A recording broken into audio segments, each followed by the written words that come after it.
Good evening and welcome to the News Channel 5 Presidential Debate Forum. I'm Vicki Yates and we are so honored to be here in the Votes for Women room at the Nashville Downtown Library. That was the time when we found out about the 19th Amendment, which gave women the right to vote. Having said that, we have women and men today who are voting and are going to vote in the next election. We want to hear from them. These are people who are just regular people, no ringers. They all have different beliefs, and we're going to find out more about them. But first, let's have them introduce themselves, and let's start with Vivian. Thank you. My name is Vivian, and I'm a four-year Nashville resident, and I'm a Republican. My name is Andrew, and I'm a college student, Western Kentucky University. My name is Rupa. I am a Tullahoma resident and rural Tennessee, and I am a Democrat. My name is Nardine. I'm a Belmont University student, and it's my first time voting. My name is David. I'm a 7-year Nashville resident, and I'm a Democrat. My name is Gabby. I am a Nashville resident, and I am a Republican. All right. First question I want to ask, how many of you have already voted? 3. Okay. Anybody undecided? Nobody undecided. Okay, then let me ask this. Overall, what did you think of tonight's debate? What are your thoughts? Give me some words. Well, I think it was managed a lot better than the first one. I really liked Kristen Wilker. I think she handled both of them extremely well, and she just seemed extremely neutral in the way she handled it. Very, very professional. And I have a lot of respect for her. This is the first time me hearing her do any sort of moderation. I do have a tremendous amount of respect for her. And your thoughts? I thought it was handled better than the last debate. I agree with everyone on that. However, I'm deeply disappointed on the president's performance of tonight. I was hoping to hear more about substance as to what we need to do to tackle the issues that our nation is facing today. For example, the coronavirus. And I feel like we did not get to hear his answers or his plans. Now, another part that bothered me the most, I think, is that I felt, because I'm a Democrat, that the president was not my president. And when Joe Biden, Vice President Biden kept repeating, over and over again that he was going to be a president for everyone. We had President Trump talking about Democrats and talking about blue states, and that to me seemed a bit un-American. What did the rest of you think about that? I enjoyed this debate a lot more than the last one. I felt that this was a lot more respectful, and I could actually hear their answers, so that was good. I didn't like how it felt that the moderator was sort of giving Biden a chance to answer a couple more times than Trump. I didn't see that as very fair, but overall I did think she did a good job. But yeah, I like this debate a lot more than the last one. Well, I felt like it was very informative for both candidates to learn more about what their ideas and plans are to move forward into the country for the next presidential. I came out of this feeling tired, first of all, and a little sad. I think I kind of feel the way you do on this. I felt like, I wanted more substance from our president. I wanted to hear what his plans were, and instead what I heard was divisiveness as opposed to unity, which is what I really think our country needs right now. Do you think the president kind of had a different vibe this time? Because last time it seems as if he just came right out and just took over. This time he was a little more subdued, or do you think he was? No, absolutely. I think that he was much more controlled than he was last time. But I still think that there was moments there where he could have spoken to everyone in America, but yet he chose not to, which frustrated me. Because again, he's our representative for all of this country, not just for who his supporters are. But yeah, he seemed more controlled, but I think kudos to our moderator, right? She did a great job. She was definitely a winner in this group. Oh, yeah. What would you have liked to have seen Joe Biden do differently or say? I would say I'd like to see a little bit more substance as far as kind of like specificity of exactly what he was going to do to help this nation. I saw a lot more of that with Trump and everything that he had been doing in the past 4 years. And I just didn't see a lot of that reflected with Joe Biden, especially his time in office as vice president during the Obama administration. And I would have loved to hear what he did do during that administration, because I would be curious. I just don't know enough about it. And I would have loved to hear how he would have used that time to help his potential future presidency. The number one topic everybody's talking about, of course, is coronavirus. Did you feel as if you learned more, or you figured it was just the same old thing? What was the question? Did you feel like you learned anything new about coronavirus? That's the big topic for everybody because it affects everybody. No, I don't feel like I learned more from it. I feel like, I felt like I appreciated hearing a plan from Vice President Joe Biden. I felt like our president, I didn't really get a plan of what moving forward was. It seemed to be like he wanted to talk about his personal experience with the virus, which to me, when I'm interacting with people in my neighborhood who are been in, ICU for 43 days, that's not the experience I'm seeing. And that, honestly, I know a lot of the people here are from Nashville. I'm in rural Tullahoma, right? It's a small town. Right now, we're seeing coronavirus spiking. And it's very different. We, and it's coming to the rural areas now more than ever. So for me, I want to hear what our federal government can do to help us there, what they can do in terms of aiding our small businesses. And I felt like Vice President Biden spoke to that, and I appreciated that because it's so important to small towns. Now, they both talked about race, and I think there was some knocking of heads there. What were your thoughts when you heard that discussion? I'll take that. Okay. I was frustrated again.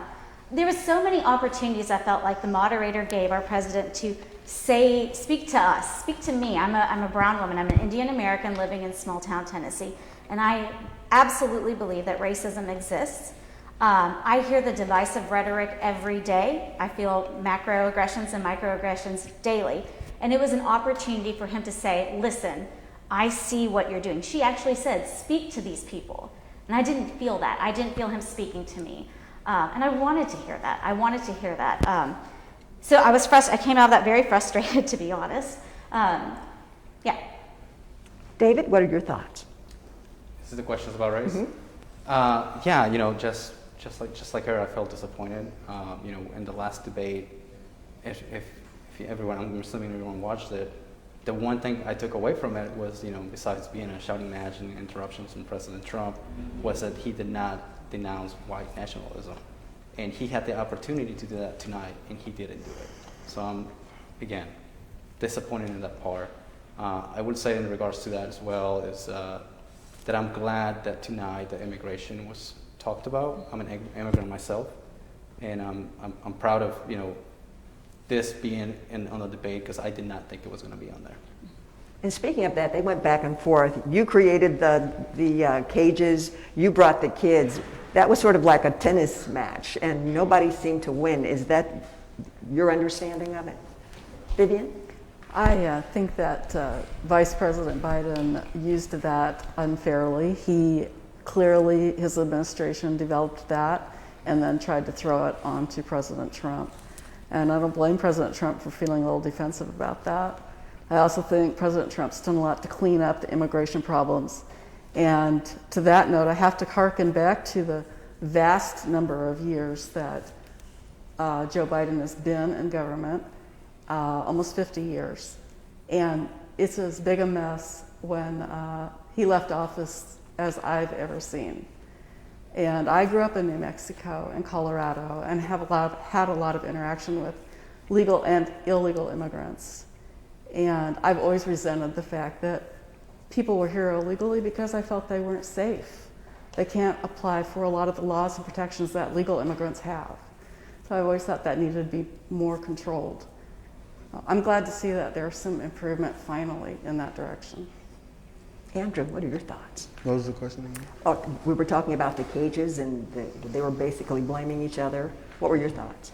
I feel like both of them was wrong in the situation, but I lean towards what Biden was talking about because Biden is not doing it right now. So that's how I feel. All right. I Go right ahead. I felt that both of them were trying to make sure everyone knew that they weren't racist rather than speaking to how they would avoid situations to be worse. Like when Trump said he was the least racist person in the room, I felt that that was just trying to like covering his back. Like, oh, like you see all these problems, but I promise I'm not racist because I would never do that because I funded WKUs or I funded black colleges, so therefore I'm not racist. And then Biden was like talking about how he grew up differently than Trump and that he was most racist and he insulted him, calling him Lincoln. Like, I just didn't see the point. Rather than talking about policies, they were going at each other, calling each other racist. And like, I would rather have heard about like policies that like Biden brought up that he would try to make the path to citizenship easier for immigrants. I want to know more about that rather than you calling out Trump for being racist. But that was disappointing. Well, what are some of the policies you wish he had touched on that maybe they didn't? He mentioned that he wanted to make legal immigrants that did show up for their court cases easier to access like citizenship policies and amnesty being available in the states rather than another country. And I wanted him to talk a little bit more about that rather than just going at Trump. So, yeah. All right. Gabby, what would you like to have heard that maybe you didn't hear or you'd like to have heard more about? In particular, this is something that I'm learning a little bit more about is how Trump has had tremendous success in fighting sex trafficking across border and border security. That is a huge issue. 20,000 women and children are sex trafficked across the border every year. It's a huge industry. It's one of the, I think the United States is one of the third leading countries in sex trafficking. And just from hearing about what Trump has done, I wish he would have brought it up because that has been a tremendous success. And that is one issue that is not really political because we all know that obviously human trafficking is a horrible, horrible thing. And that's something I know that regardless of what side political spectrum you're on, we all agree that that must be cut down. And that's something that Democrats, Republicans, whatever side you are, that's something our president is helping cut down on tremendously. Yes. Yeah, well, nobody is here for human trafficking, but at the same time, I don't think anybody here would be for separating families. Right now we have, over 400 children who cannot find their parents. And imagine just being a child and knowing that you're not going to see your dad again, or your mom again. Actually, I just like to add something to that statement. I heard some discussion about that today too. The piece that you might not have heard was that a lot of these parents are deliberately not reclaiming these children. So they are not separated. I'm sure that's not true of all of them, but the children are very well cared for, and I don't know that the parents would have done that. Well, speaking of that, how do you know when you're hearing the truth? Because I understand that somebody would like to say, oh, the kids are fine, they're growing up healthy and strong. I think the president did sort of say something like that. But then when you think, but they're not with their parents, they're not with the people who truly love them, and it just makes you wonder, how do you get the information and how do you determine what's working and what's not? Yes. To me, as an immigrant, that has been a personal experience. I would say that I take a lot of pride on my parents from leaving their families to travel here for a better life. To that point, I don't know how true that is, but I can tell from personal experience that I don't believe any parent will come here for a better life just to drop off their child and leave them here and go back. That what the Trump administration has done is try to create a deterrence from people to come in here, which is not what American history will, what immigration should be about in this country. Well, let's talk about the Affordable Care Act. They both differed on that as well. What are your thoughts?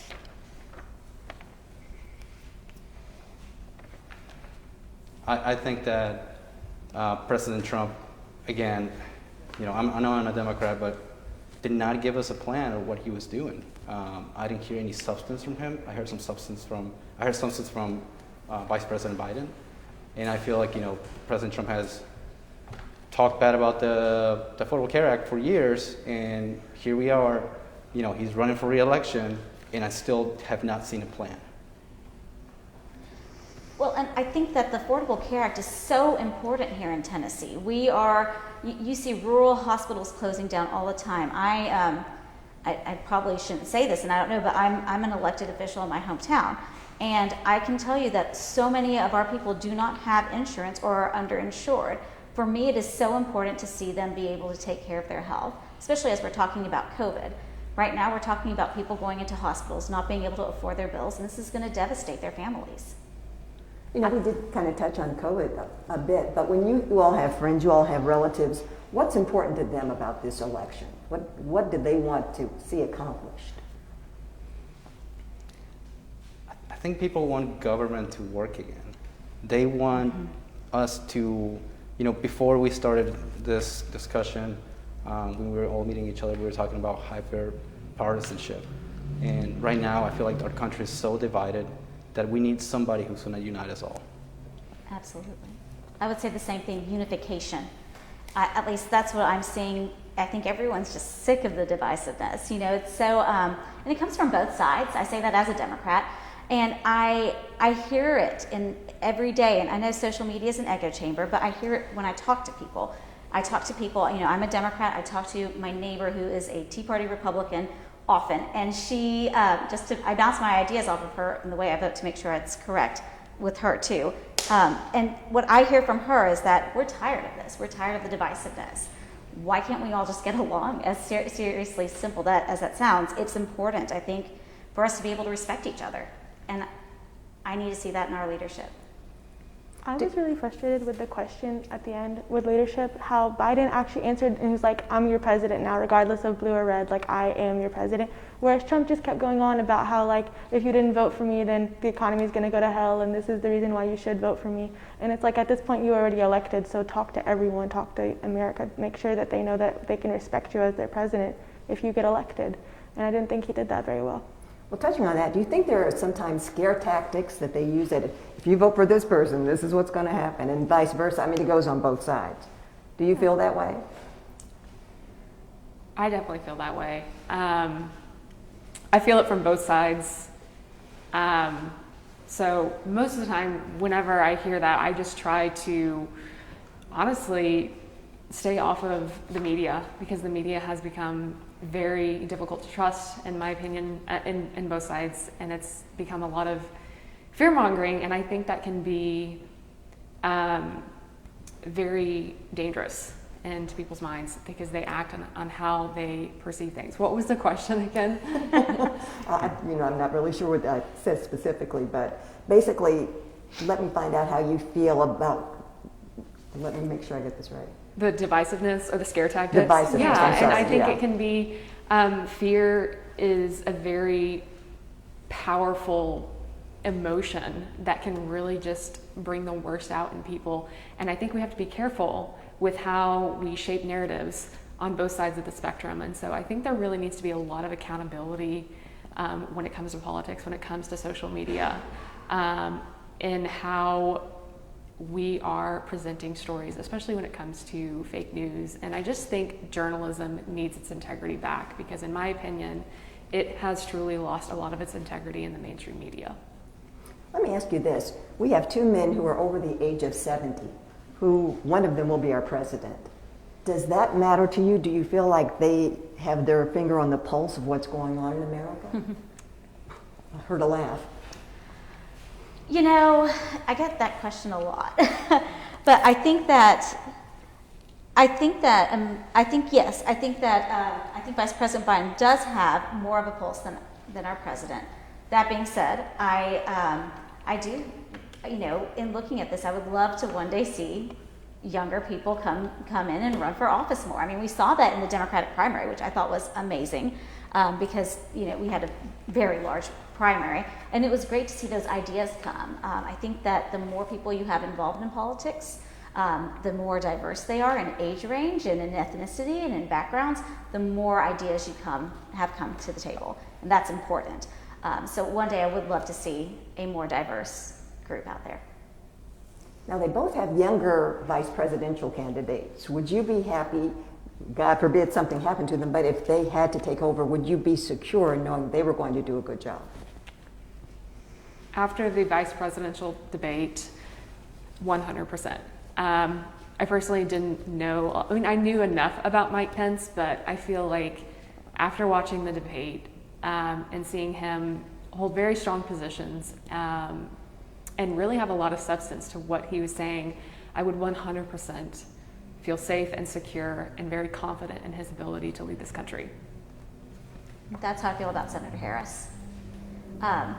You know, I think that she held her own in that debate. I would also wonder if we would say that they're really, you know, youthful, but I think that she definitely held her own in that debate, and I felt comfortable and confident in her. I think she spoke well to every single point that was asked her, and she did it with, in my opinion, honesty, integrity, and authenticity, which I feel like is often lacking in life. So it was refreshing to see the vice presidential debate. Would you consider this a successful debate, or was this just kind of a run-of-the-mill, we didn't learn anything new? Again, I think it was an improvement from last time. I'm still, you know, feeling like I wanted to hear more substance from our president. And what would you like to see anything happen as a result of this? Because we've got 2 weeks. We only have 2 weeks. Is there anything that can change your mind or have you think in a different vein as a result of what you've heard tonight? Or I guess what I'm asking is, you came in here with feeling you had one partner or another, one person you supported or another. Has that changed? No. No. Why not? But isn't that what we're hearing across the country? Like, in some ways I'm like, wow, we're spending a lot of money on an election that everybody's pretty much decided on, is what I'm seeing. I don't know that many undecided voters. I know some people who are voting third party. I know people who are just not going to vote, but I'm not seeing, at least in my community, very many undecideds, which is weird. Yeah, you would think that there'd be a lot more undecideds, but I don't know how you'd have undecideds when this current president has been in office 4 years already, and Vice President Biden has been in politics for almost 50 years. So we pretty much know who he is. I think you pretty much know what you think about him at this point, and President Trump. Mm-hmm. I believe the polls right now are in Biden's favor, but last year the same thing happened and Trump won. Are you concerned that there could be a change coming up? I think that the leak of emails of Hillary today is going to impact the polls a lot, because now there's like concrete evidence rather than just like guessing what was in it. Also, just like the connections with like Ukraine, China, and Iran influencing it will probably affect it. Going back to one of your questions about how, like, if I could relate to either one of the candidates, and the answer is no. They're both white men over the age of 70 who aren't in my social class at all. When they were talking about the minimum wage, it was almost comical, because it was like, neither of you have to even worry about this. And so, of course, you can say you do or don't support it because it doesn't affect you. It's not directly impacting anyone near you either. So it was very frustrating, just because, like, I've never seen anyone Egyptian who, I'm also Egyptian, who was running for office that was even kind of considered. So you kind of have to pick the lesser of two evils in this case. Well, having said that, do you feel like the candidates are out of touch, both? Yeah, no, 100%. I don't think I could sit down and have a conversation with either of them without having to like sit back and try to understand what they're telling me or try to connect that age gap. But I do think they're both trying, which is good. Their vice president candidates are both wisely chosen. I think they're both competent, but I do wish that it wasn't such an age difference, and that I could know maybe someone and that wouldn't be the age of a grandfather for me. But I guess that's part of politics, because you can't run unless you have enough experience and also income. So yeah, it makes it harder. That made me sad, what she just said. You can't run without having income, right? It's all right. And I think that, you know, hearing what you're saying, it makes me take to heart very much how I wonder if, in some ways, being so disconnected from these upper level politicians, does it make you want to be disengaged even more from the process, or do you want to stay engaged? Because to me, I see you as probably much more youthful than me, and I want to see you engaged, right? So,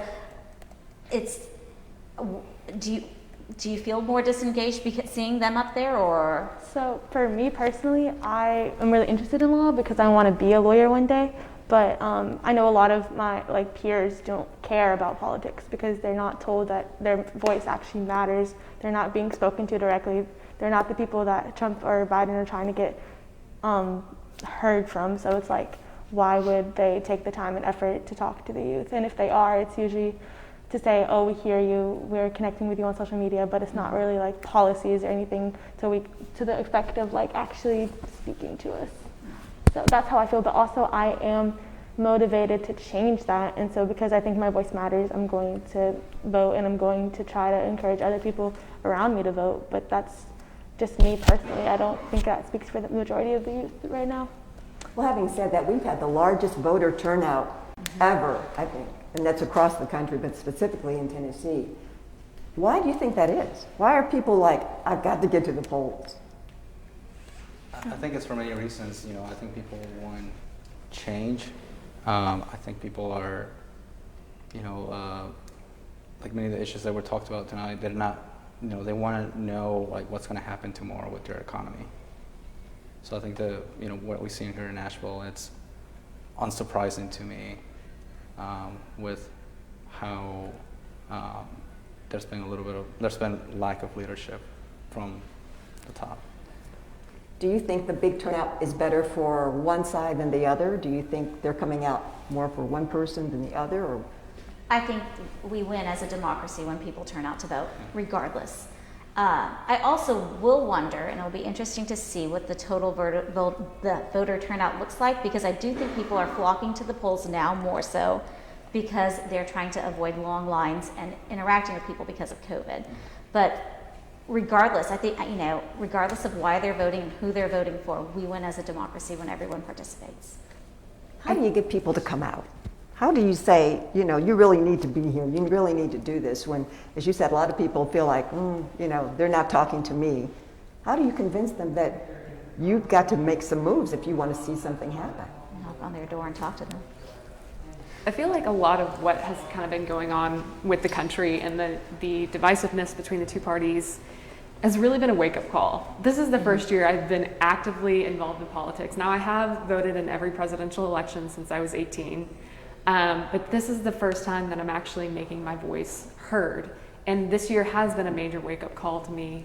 And I think a tremendous amount of Americans seeing that for some, and for me, I feel like my freedom could be in jeopardy, especially with all of the restrictions and just concern about the economy.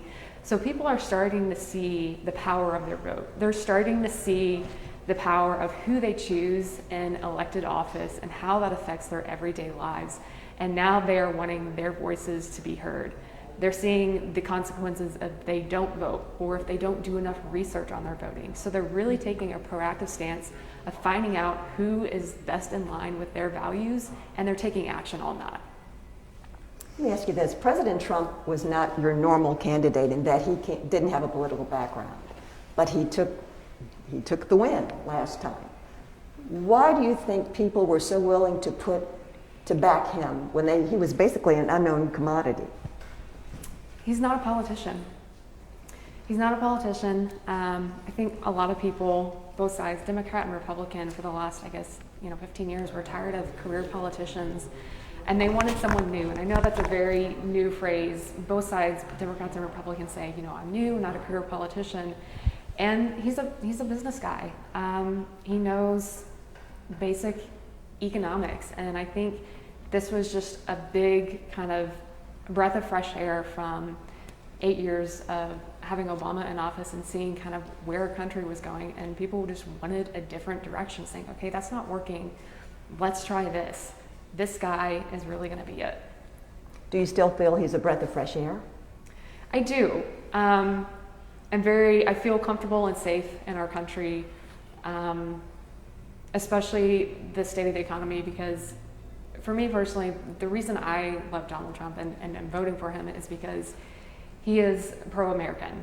He is, you know, he wants every single person in this country, regardless of race, religion, sexual orientation, where you come from, to have the same and equal opportunity, more money in your pockets, more opportunity to live the life that you want to live. What about Biden? Are you happy with how he's handling things? Do you feel like he's the man you want to put your money on? If I could go back to a little bit to your Sure. other question and link that to this question, I think that we had a very similar choice in the last election. We had a new person, not politician, up against someone like Biden, who was in politics for years and years. We hadn't really seen any substantive changes. We got a lot of promises, but nothing ever changed. I wasn't sure what I thought about President Trump when he started running, but I listened to what he said, and it was different. And former candidate Clinton sounded just like Joe Biden does now to me. So I think that that's one reason I am supporting President Trump this time too, because he walked his talk. And I've heard a lot of promises from Biden. I've heard a lot of promises from a lot of people in his party, but the improvements that they promised a long time never appeared. That's my opinion. Okay. And I feel like President Trump, one of the things he did to allow him to get elected last time is he tapped into fear. I think the rhetoric that I heard from him during tonight's debate was the same rhetoric I've been hearing for a while, which taps into fear and is divisive. And for me, hearing Joe Biden speak about unity gave me hope for our country. I'm tired of hearing division. I'm ready to see our country unified again. And I'm hoping that, Vice President Biden, if he does get elected, that he can do that. I also think that I've seen some great things that he's done over the years. I personally am a domestic violence survivor. I received services from the Violence Against Women Act and so in my mind, there's a lot of good that's been done. So I'm hopeful. Tonight I came away a little bit more hopeful. What about his plans, or their plans on race? They talked about race, and I believe the president said he was the best president for black people since Abraham Lincoln, and they kind of got into the Abraham Lincoln squabble, but what were your thoughts? On race itself? Yes, on race. Uh-huh. I think my first thought was, so one of the things I think politicians need to do more of, which they don't, is they need to say sorry when they're wrong. And I heard Joe Biden say, sorry, I was wrong. That means something to me. I teach my daughter that she needs to say sorry when she's wrong, and I expect that from my leaders. That meant a lot to me. In terms of race, when we are talking about criminal justice reform that Joe Biden spoke of, Vice President Biden spoke of, I think decriminalization and actually rehabilitation of drugs is an important thing because it really does segregate our population significantly and criminalizes people that should not be criminalized. Other things about race that he talked about specifically, I'm trying to remember other things. There was a lot of word salad that happened also. But, he spoke directly to me when he said, brown people in our country, I understand that you have a different experience than the rest of us. I just really wanted to hear that from our president, and I didn't. Andrew, your thoughts? I feel like Biden was actually talking to me. I didn't feel like Trump was talking to me. Like, as Biden was talking about ending systemic racism in America, I feel like he was talking to me like we actually could make a change. Mm-hmm. I don't feel like Trump acknowledged the fact that it is systemic racism in America. I was frustrated when I was happy when Trump was saying that he has done more for this country, for the minorities than Obama, because it's true. I think that it's frustrating for me to hear that like Trump is racist, because when you look at like what he's actually done, it's been good, and I don't think he gets enough credit for it. And I think him just acknowledging that he isn't actively against anyone, but he just wants things to be legal, is good. I also think that Biden did really good with this when he was saying that like he understands that black and white people and people of color don't interact with the police the same way. And even him going through like the put your hands on the wheel when you're pulled over, be respectful, yes ma'am, no sir, like I think that's accurate to a lot of people's lives, and the fact that he acknowledges it and he's planning to change it was hopeful. I think they both did really good at that. Okay, so you gave both of them credit for doing a good job when it comes to race. Okay, I like that. Gabby. I like that Trump talked about how he has done a lot for the black community. I wish he did touch on more the First Step Act.